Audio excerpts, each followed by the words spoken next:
The December Georgia Senate runoff only weeks away, and big money is pouring into the state in hopes of giving the candidates a boost. Democratic Senator Raphael Warnock and Republican Herschel Walker were forced into a runoff after neither candidate received at least 50% of the vote on election night.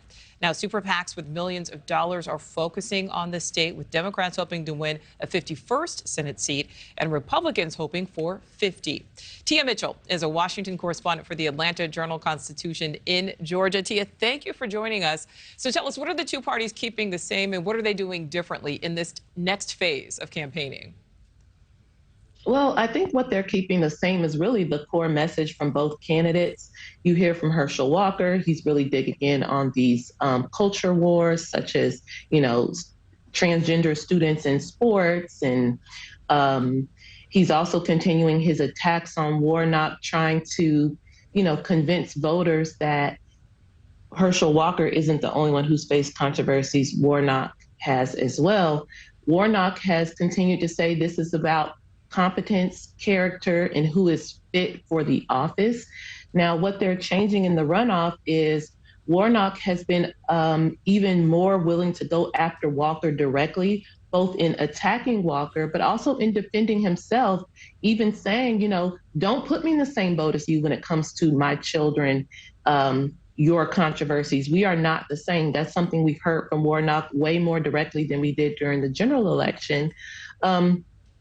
And I think Herschel Walker hasn't pivoted as much, but they're just getting started. Yeah, they certainly are. I want to talk about both parties specifically. We know in Georgia, in your state there, we've really seen like these intra-party GOP rifts on display, since Trump was in office. So what do Republicans need to do to try to show up some support, among the party and among these different factions?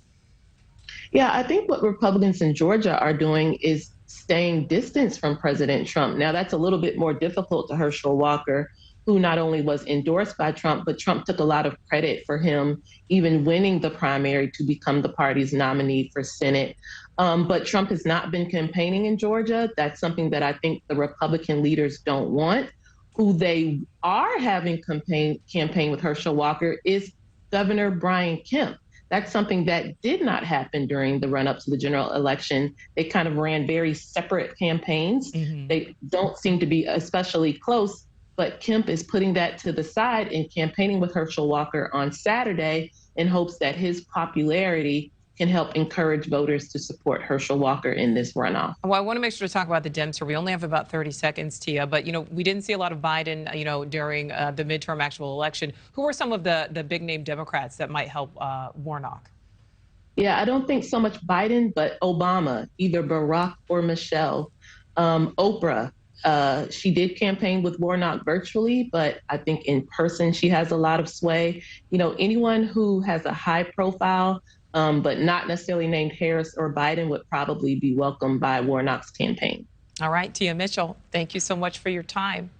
Thank you for watching. Go to newsnationnow.com to find NewsNation on your television provider. And don't forget to click the red subscribe button below to get more of NewsNation's fact-driven, unbiased coverage.